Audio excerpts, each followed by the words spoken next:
तो क्या आप भी अपने बच्चों को अच्छे स्कूलों में पढ़ाना चाहेंगे? तो इस तरीके का आप एक रूमर फैला के लोगों के बीच में एक इतना बड़ी ठगी किया और लोगों को दिया आपने इमोशंस, लोगों को दिया अपने सपने, लेकिन वो सपने उनके अपने नहीं हो पाए, क्योंकि अपनों के द्वारा ही सपने सच होते हैं, परायों के द्वारा सच नहीं होते सपने, क्योंकि सपने दिखाए जाते हैं। तो इसी तरीके से डॉक्टर फैजान ने आपके द्वारा अपना सपना जरूर पूरे कर लिए।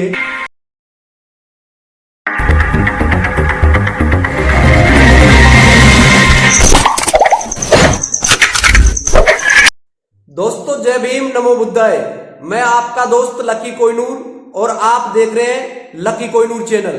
लकी कोहिनूर चैनल पर खबरों का सिलसिला लगातार जारी रहता है और आज की खबर है बहुत ही जबरदस्त और बहुत ही बेहतरीन, क्योंकि मैं आज वह राज खोलने वाला हूं 1500 करोड़ रुपए का, जो कि फैजान काले कलूटे कौवे का वह सच जो जानकर आपके दिल और दिमाग हिल जाएगा। तो इसी तरीके से आज का यह वीडियो बहुत ही बेहतरीन होने वाला है, ताकि जानेंगे 1500 करोड़ का वह सच क्या है जो आज तक जनता की अदालत में छुपाया गया, कि जनता से ये 1500 करोड़ की चोरी करने का इल्जाम फैजान काले कलूटे कौवे पर क्यों है। और इसी तरीके से आज अगर ये वीडियो आप देख रहे हैं सोशल मीडिया प्लेटफॉर्म पर, तो ज्यादा से ज्यादा इस वीडियो को कैरी फॉरवर्ड करें, ताकि एमएलएम कोई व्यक्ति ज्वाइन करने से पहले ये वीडियो देखकर जागरूक हो सके। तो चलते हैं और वीडियो स्टार्ट करते हैं बिना वक्त गंवाए। दोस्तों बात करते हैं सन 2018 से। 2018 से पहले की प्री प्लानिंग इसी डॉक्टर फैजान की इस तरीके से डिजाइन करने वाले जो प्रोजेक्ट, जो बिजनेस प्रोजेक्ट है, उसको किस तरीके से डिजाइन किया। उन्होंने मार्केट के जो सारे एफएमसीजी के जो प्रोडक्ट हैं उनको मिक्स करके, कहने का मतलब यही है कि MLM multi level marketing networking का यह दौर, जिसके अंदर जिसको बोला जाता है डायरेक्ट सेलिंग में यह बात समझ में आता है कि आपने कोई भी प्रोडक्ट का प्रमोशन किया, वहां तक चीजें समझ में आती है कि आपने कोई चीज का प्रमोशन किया कि इस चीज को मैंने यूज किया है, और आपने यार दोस्त रिश्तेदारों को अगर आपने उसको बता दिया और अगर उनको भी ये बात समझ में आती है, तो दोस्तों वो उस चीज को परचेज करते हैं, तो उसका जो कमीशन होता है ये आपको मिलता है। इसको बोलते हैं डायरेक्ट सेलिंग, कि आपने कोई डायरेक्ट माल परचेज करवा दिया, प्रोडक्ट परचेज करवा दिया। तो इस प्रोडक्ट परचेज करने के पीछे का षड्यंत्र क्या है, इन्होंने उसी चीज को एक बहुत बड़ी कमजोरी लोगों की ढूंढकर और अपनी मजबूती स्थापित करने के लिए इन्होंने डायरेक्ट सेलिंग का सहारा इस तरीके से लिया कि कोई भी प्रोडक्ट होगा वो मार्केट के अंदर बिकेगा, तभी वो डायरेक्ट सेलिंग कहलाएगा। लेकिन अगर पैसों का लेन देन करते हैं तो वो डायरेक्ट सेलिंग में नहीं होगा, वो मनी लॉन्ड्रिंग में आएगा, और उसके ऊपर केस बनता है जो कि डायरेक्ट सेलिंग एक्ट के अकॉर्डिंग। लेकिन दोस्तों यहां पर इन्होंने इस तरीके का जाल साझा किया लोगों के साथ, ताकि लोग इस जाल में फंस जाए, क्योंकि इनका अपना प्रोडक्ट था वो तो मार्केट में चलना नहीं था, और उसी के साथ प्रोडक्ट मार्केट का ये लेकर आ गए कि ये जो मार्केट का जो प्रोडक्ट है वही प्रोडक्ट आपको मिलेगा। लेकिन जो ये प्रोडक्ट मिलेगा इसके अंदर लोगों को एक ऐसा लॉलीपॉप दिया ताकि लोग या चूसते रहे, ताकि लोगों को पता ही नहीं चले कि रियल सच्चाई क्या है। तो रियल सच्चाई क्या है वही चीज मैं बताने वाला हूं, ताकि डायरेक्ट सेलिंग का नाम लेकर लोगों को सपना दिखाकर, और इतने बड़े बड़े सपने दिखाकर, जो सपने दिखाए जाते हैं, क्या आपने अपनी जिंदगी में करोड़पति बनने का लक्ष्य निर्धारित किया है? क्या इस तरीके का काम डायरेक्ट सेलिंग पिरामिड सिस्टम में कर रहे हैं? तो ये क्या है? पिरामिड सिस्टम एक ऐसा सिस्टम है जो कि प्रोडक्ट के नाम पर धांधली करके और लोगों से लाखों करोड़ों रुपए लेकर और मार्केट से गायब हो जाना, ये कहां की डायरेक्ट सेलिंग है, ये कहां का एमएलएम है, ये कहां का नेटवर्किंग है, ये किस तरीके का बिजनेस है, ताकि लोगों को 2 के नीचे 4 के नीचे 8 के नीचे 64 इस तरीके के काम रेगुलर अगर कर रहे हैं तो ये पिरामिड सिस्टम नहीं, ये बाइनरी कॉन्सेप्ट नहीं, तो और क्या है इसके अंदर? क्या है दोस्तों, इसने क्या है 1500 करोड़ किस तरीके से इकट्ठा किया? क्योंकि इसके पास में कोई पैसा नहीं था, लेकिन इसने एक प्लान बनाया जो मार्केट के अंदर उसी को डायरेक्ट सेलिंग में लेके आ गए। जो मार्केट का प्रोडक्ट था, मार्केट का ब्रांड था, उसी को डायरेक्ट सेलिंग में लेके आ गए। क्योंकि इन्होंने जो अपना प्रोडक्ट बनाया एफएमसीजी के अलावा बनाया, और उस प्रोडक्ट को मार्केट में कोई भी नहीं ले सकता न्यूट्रिशन के नाम पर।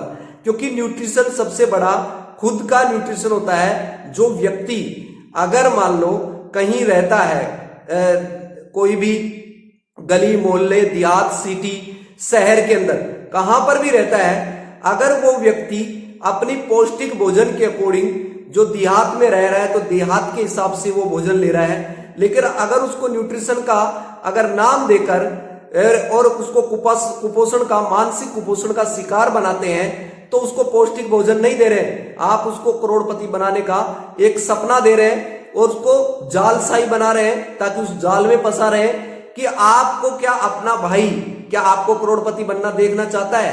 क्या आपका भाई अच्छी स्कूलों में पढ़ाता है अपने बच्चों को, तो क्या आप भी अपने बच्चों को अच्छे स्कूलों में पढ़ाना चाहेंगे? तो इस तरीके का आप एक रूमर फैला के लोगों के बीच में एक इतना बड़ी ठगी किया और लोगों को दिया आपने इमोशंस, लोगों को दिया अपने सपने, लेकिन वो सपने उनके अपने नहीं हो पाए। क्योंकि अपनों के द्वारा ही सपने सच होते हैं, परायों के द्वारा सच नहीं होते सपने, क्योंकि सपने दिखाए जाते हैं। तो इसी तरीके से डॉक्टर फैजान ने आपके द्वारा अपना सपना जरूर पूरे कर लिए, लेकिन आपको इस तरीके के हालात में छोड़कर चले गए। काफी लोगों की ईएमआई है वो जा रही है, और उसको रेगुलर करने के चक्कर में कि पैसा आएगा, वो नदी के किनारे इस तरीके से कपड़े ओपन करके बैठे हुए हैं। अभी पानी आएगा नदी में और हम नहा के जाएंगे, इसी उम्मीद के कारण से आज भी लोग फैजान के आने की उम्मीद में जिंदा है कि कब फैजान आएगा और हमें अपना पैसा लौटाएगा। लेकिन लौटाने के नाम पर आपको लॉलीपॉप दे रहा है और वहां दुबई में वो दुबक कर बैठा हुआ है। तो दोस्तों 1500 करोड़ रुपए जो ये प्री प्लानिंग बनाया कि आगे जाकर इसी सिस्टम को क्रेश करेंगे और क्रेश करके जो पैसा आएगा इसको लेकर रफू चक्कर हो जाएंगे। जैसे विजय माल्या चला गया, जैसे नीरव मोदी चला गया, इसी तरीके से अनगिनत लोग भारत से पैसा लूटकर बाहर अगर जा रहे हैं, उनके ऊपर कोई रोक टोक नहीं है। लेकिन एक लुटेरा देश के अंदर भी है जो 1500 करोड़ से ज्यादा का चंदे का धंधा किया है, वह है मोदी सरकार। और मोदी सरकार यानी संविधान के ऊपर हाथ रखकर शपथ खाकर, उसी शपथ खाकर एक अनकॉन्स्टिट्यूशनल यानी कहने का मतलब असंवैधानिक कानून बनाते हैं, जिसका नाम रखते हैं इलेक्टोरल बॉन्ड। और इलेक्टोरल बॉन्ड में सबसे ज्यादा पैसा बुनाने का जो काम करती है वो मोदी सरकार करती है, 6,500 करोड़ रुपए।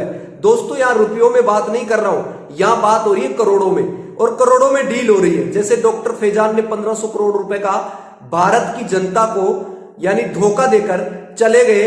ये राज मैं आपको इसलिए बता रहा हूं क्योंकि आने वाले टाइम में और भी कंपनी आपके पास में आएंगी और इस तरीके का आपको झांसा देगी, और झांसा राम झांसा देके यहां से चला जाएगा।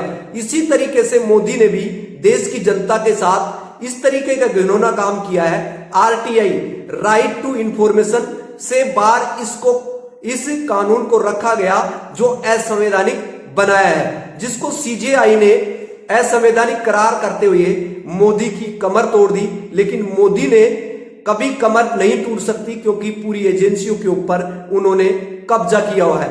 कोई ईडी है, कोई सीबीआई है, इनके ऊपर कोई रोक क्यों नहीं लगाता? दोस्तों आज देश की जनता ये पूछना चाहती है मोदी सरकार से और काले कलूटे फैजान से, ताकि देश की जनता ने कौन सा ऐसा गुनाह किया है ताकि ये सारे के सारे जुर्म ये देश की जनता के ऊपर लागू होते हैं, ना कि अडानी और अंबानी जो करोड़पति हैं, पैसे वाले लोग हैं, उनके ऊपर ये कानून क्यों नहीं लागू होता? दोस्तों अगर ईडी अगर इस तरीके से अगर सरकार के फेवर में काम करेगी तो आपने कॉन्स्टिट्यूशनल की यानी संविधान की हत्या होते हुए आप इस भारत में आप देख रहे हो।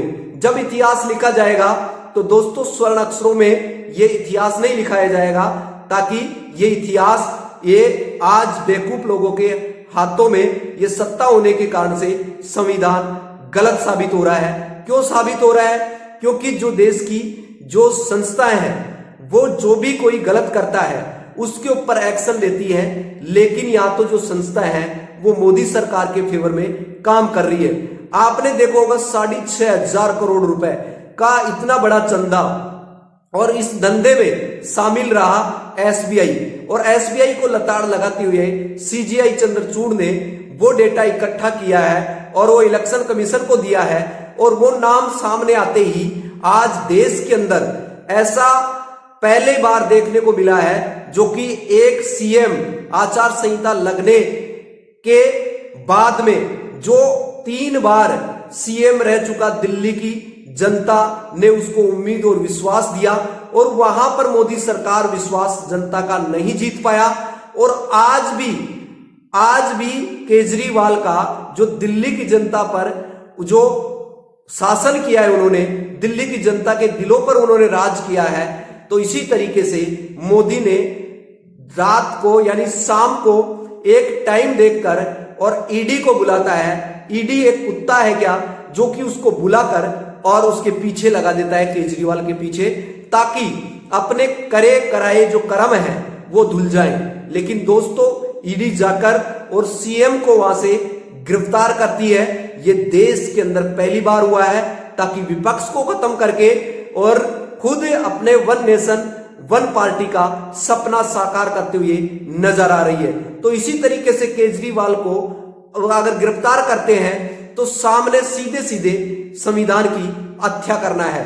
तो दोस्तों, आपने देख लिया किस तरीके से मोदी सरकार ने विपक्ष को एक के बाद एक को गिरफ्तार करके और जेल में डालने का काम कर रही है। अगला नंबर क्या अखिलेश का आने वाला है या फिर और किसी नेता का आने वाला है, तो आप देखते चले जाए, क्योंकि देश डिक्टेटरशिप की तरफ बढ़ रहा है, तानाशाही की तरफ बढ़ रहा है, और संविधान खत्म हो चुका है। अब अगर संविधान जिंदा होता तो दोस्तों, जो ईडी है, जो सीबीआई है, वह देश के लिए काम करती, ना कि सरकार के लिए, जिन्होंने देश में चंदे के नाम पर जो बहुत बड़ा इलेक्टोरल बॉन्ड का धंधा किया है और जो उनका नाम सामने आया है। अगर ये मंत्रियां इसमें लिप्त थे बीजेपी सरकार के, तो उनके ऊपर शिकंजा कसा होता और एक के बाद एक बीजेपी कार्यकर्ता या उसके मंत्री जेल में जा रहे होते, ये कानून उनके ऊपर डंडा चलता तो बात समझ में आती।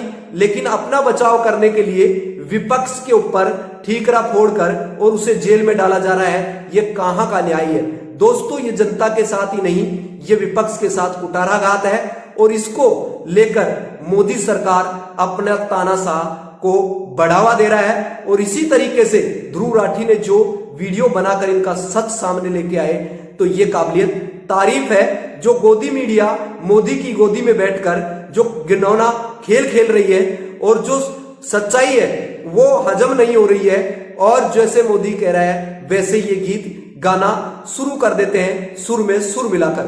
तो दोस्तों, आगे भी मैं लेटेस्ट न्यू वीडियो में आपके सामने उपस्थित रहूंगा।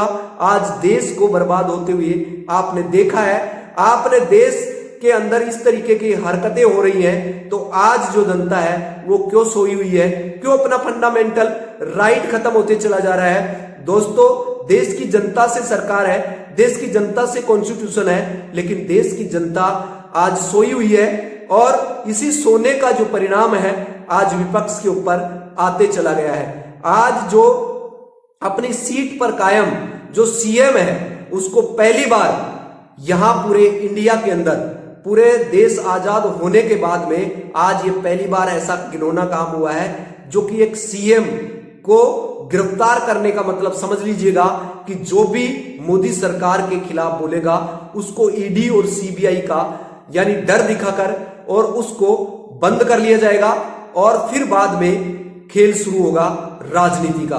तो दोस्तों, इसी तरीके से आगे भी लेटेस्ट न्यू वीडियो में न्यू खबर देखने के लिए अभी लकी कोहिनूर चैनल को सब्सक्राइब कर लीजिएगा।